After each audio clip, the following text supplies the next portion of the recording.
Fidèles auditeurs de la West Africa Democracy Radio, merci de nous retrouver. Nous recevons en invité spécial Pierre Ekwe Poda, qui est le coordinateur de la coalition de la diaspora togolaise pour l'alternance et la démocratie, Codi Togo. Monsieur Podar, bonjour. Bonjour, Carl. Avec vous, on va parler de l'actualité togolaise. D'abord, le président du parti Les Démocrates, Nicodème Habia, a entamé une grève de la faim depuis lundi dernier pour, dit-il, exiger la libération des détenus de la société civile et politique et le respect de la feuille de route de la CEDEAO. Monsieur Poda, comment interprétez-vous son geste? Je l'interprète comme un acte très fort, très patriotique. Je connais M. Habia, c'est un homme très courageux.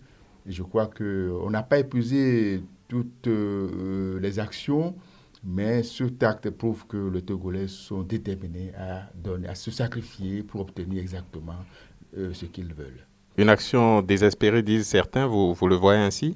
Non, je ne le vois pas comme ça parce que la grève de la faim, ça fait partie de la panoplie d'actions que l'on doit mener, surtout dans des pays démocratiques. Il est vrai que nous sommes dans un régime qui ne reconnaît pas les droits humains et qui n'est pas démocratique, c'est vrai, mais la médiatisation qui va être faite autour de cette action et surtout l'accompagnement que les autres acteurs politiques vont lui donner. Et je l'espère, la population, tous les hommes et femmes aptes à jeûner, à faire une grève de la faim doivent suivre et aller dans le même sens que M. Déjà, certains acteurs de la coalition des 14 partis d'opposition, la C14, lui ont rendu visite mardi. Alors, Monsieur Poda, plus d'un mois déjà que la feuille de route de la CEDEAO pour sortir de la crise togolaise est dévoilée.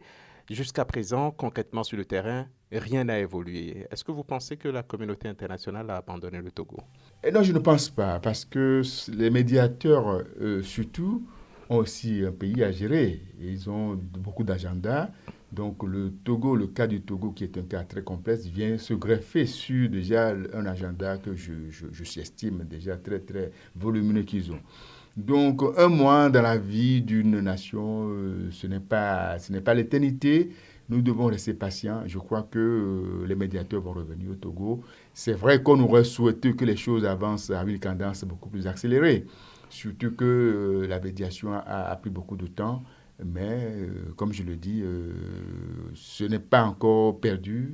Nous espérons que dans les jours qui viennent, la médiation et surtout les mécanismes qu'ils ont mis en place pour avoir un suivi de la mise en œuvre de ces recommandations qu'on appelle la feuille de route soient opérationnelles. Les interprétations autour de cette feuille de route ne vont pas dans le même sens. L'opposition estime que quelque part, on parle de gouvernement de transition, le pouvoir ne voit pas les choses de cette façon. Est-ce que le retour des médiateurs à Lomé ne va pas permettre de clarifier cette situation? Tout à fait, je crois qu'il y a un besoin de clarification. Et la clarté dans tout ce qu'on les actes qu'on pose, dans les écrits, c'est toujours bon parce que ça permet à chacun de savoir exactement dans quelle direction on regarde. Donc, on a besoin de cette clarification et un retour rapide des facilitateurs ou de leurs représentants serait la bienvenue.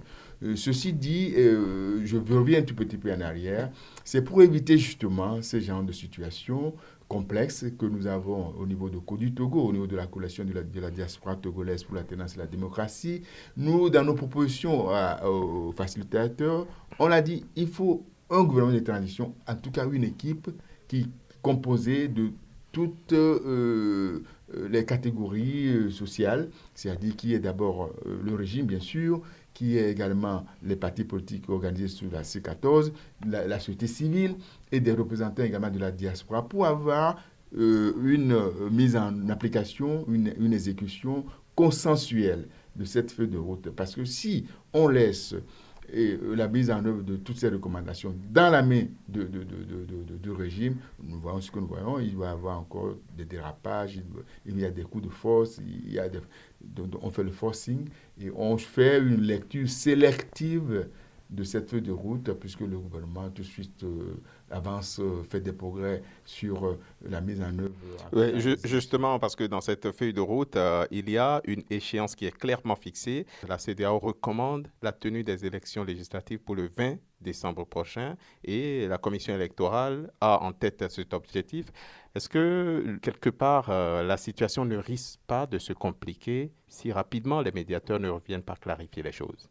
Je crois que ça, c'est l'une des insuffisances majeures de cette feuille de route.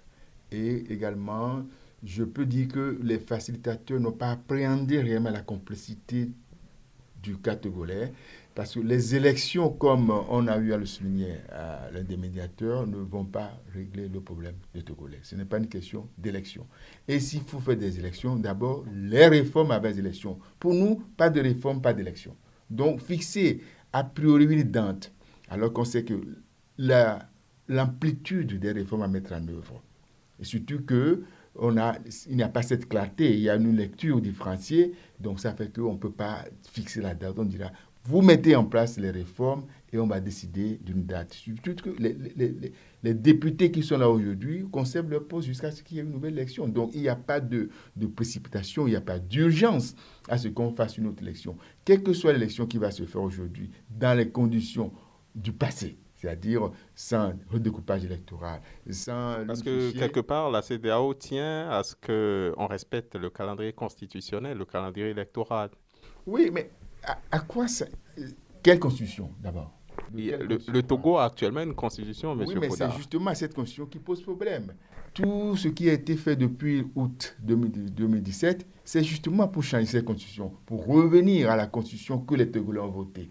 Donc, si on se base encore sur la constitution qui existe actuellement pour dire qu'on va faire des élections, c'est qu'on a faussé le jeu. On n'a pas bien saisi la profondeur des revendications des Togolais parce que pour eux, il nous faut des élections basées sur la constitution de 92 ou tout au moins ce qui est prévu dans la feuille de route soit incorporé dans une constitution avant qu'on aille aux élections.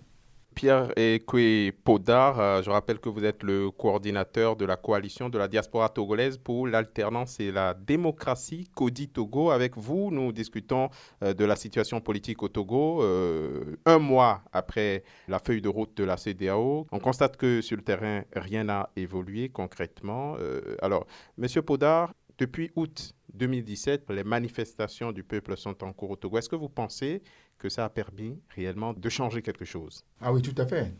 La dynamique sur le terrain a changé. Et bien sûr, c'est une dynamique, donc c'est quelque chose qui évolue. Il y a un moment, on peut dire que le gouvernement tient le bon bout. Une autre fois, on peut dire que c'est la population qui tient le bon bout. C'est une dynamique, et donc c'est un rapport de force. Et le rapport de force, il est toujours en train de bouger. Mais je peux dire que d'août à maintenant, il y a eu un gain substantiel. Aujourd'hui, ce n'est plus le gouvernement qui le propose, mais c'est la communauté internationale, la CEDEAO, qui demande à ce que ces 3 recommandations fondamentales soient inscrites donc, dans la Constitution. Bien sûr qu'on aurait souhaité qu'il y ait un gouvernement de transition ou un gouvernement, qu'on le donne le nom qu'on le veut, mais qui incorpore toute la panoplie d'acteurs de la société pour pouvoir mettre en œuvre cette réforme-là. Mais je suis certain que les rapports de force sont également, aujourd'hui, le curseur penche plutôt du côté de la population. Il y a une accalmie, il y a une dynamique qui a été cassée par ces négociations. Oui, une dynamique qui a été cassée, les mouvements sur le terrain, il n'y a plus de manifestations de l'opposition. Est-ce que vous ne pensez pas que le pouvoir de Faure Gnassingbé a subtilement repris la main? Non, ça va reprendre d'abord sur le terrain, mais en dehors du terrain, la diaspora n'a pas du tout baissé les bras. Il y a quelques jours déjà, à Washington et dans d'autres États, aux États-Unis, il y avait des sit-ins, des négociations. Et je vous avoue que de plus en plus, les Américains, les Français, dans la rue, commencent à se poser des questions. Mais qu'est-ce qui se passe? C'est déjà ça. Donc, on a une attention, on regarde maintenant ce pays que tout le monde qualifiait de calme. Tout le monde voit non, ce n'est pas aussi calme que ça. C'est plutôt une bombe à retardement. Ça, c'est un point positif très important qu'il faut souligner. 2, comme je le dis, la diaspora s'organise et viendra fatalement, comme elle a déjà commencé, à appuyer les forces démocratiques sur le terrain pour que, après avoir réactualisé la situation, nous prenons les mesures idoines pour remettre dans la rue. En tout cas, c'est la seule arme de pression que nous avons, je veux dire la population et la diaspora et la société civile, pour faire pression sur le gouvernement. Est-ce que vous pensez que la population est toujours mobilisée, disposée à descendre dans la rue? Est-ce qu'il n'y a pas une lassitude, un essoufflement du mouvement populaire? C'est possible qu'il y ait une certaine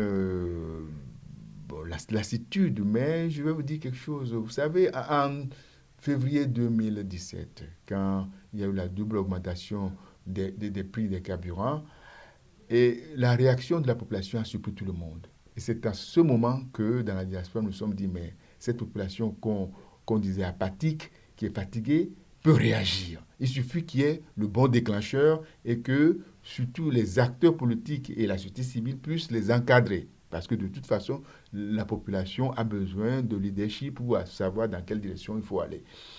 Donc, pour moi, le fait qu'il y ait une certaine fatigue aujourd'hui ne veut pas dire que les gens ne resteront comme ça et que c'est fini. Non, je suis très certain, et je peux le dire, qu'il y a beaucoup d'espoir que très prochainement, la population va se remettre dans la rue. Et on attend juste la bonne occasion et les Togolais vont continuer leurs revendications jusqu'à ce qu'ils obtiennent, donc, en tout cas, gain de cause. Cette crise au Togo est en cours depuis plus d'un an maintenant. Vous, qui dirigez une association des Togolais de la diaspora, comment est-ce que vous imaginez la sortie de crise au Togo? Ça va se terminer comment, selon vous? Ça va se terminer par ce que la population souhaite avoir, c'est-à-dire l'alternance politique, qui nous a échappé depuis plus de 50 ans. D'abord, l'histoire nous montre que rien n'est éternel, surtout quand il s'agit de la dictature. On a vu dans d'autres pays, en Europe, l'Espagne de Franco, on a vu d'autres. Ça finit toujours parce que les libertés... Ce qui est sûr, si on respecte la feuille de route, le gouvernement togolais s'est engagé à respecter la feuille de route de la CEDEAO. Ça veut dire que dans 13 ans au plus, il y aura une alternance au Togo. Non, pas du tout. Dans 13 ans au plus, si on estime que Faure Gnassingbé a deux autres mandats à faire. On ne sait jamais, vous savez, comme disaient certains économistes, dans le long terme, nous sommes tous morts. Donc, moi, je ne sais pas ce qui va arriver dans 13 ans. Ce qui m'intéresse, c'est aujourd'hui, ici et maintenant. Nous voulons qu'en 2020, au plus tard, le plus grand temps en 2020, le Togo connaisse l'alternance. La population est déterminée. Elle est prête à faire des sacrifices. Vous venez de parler vous-même de la grève de la faim, c'est une première au Togo. Il y en aura d'autres mouvements qui feront que la pression continuera par s'exercer. Et pour la communauté internationale, pour éviter que cette bombe à retardement éclabousse d'une manière ou d'une autre toute la sous-région et même la crédibilité de toute la communauté internationale, finiront par se pencher sur ce cas-là et régler de manière pacifique. C'est ce que nous souhaitons. Mais vous savez, quand on a le dos au mur, on ne sait jamais ce qui va arriver. Donc, il ne faut pas jouer avec le feu. Ceux qui sont au pouvoir pensent qu'ils ont tout. Ils ont l'armée, ils ont la communauté internationale qui hésite et que, bon, on joue sur ça. Mais ça peut être un jeu très dangereux qui va les emporter, le plus tôt qu'ils ne pensent. Merci à vous, Pierre Ekwe-Podar. Je rappelle que vous êtes le coordinateur de la coalition de la diaspora togolaise pour l'alternance et la démocratie CODI Togo. Nous discutons avec vous de la situation politique, nous discutions de la situation politique au Togo.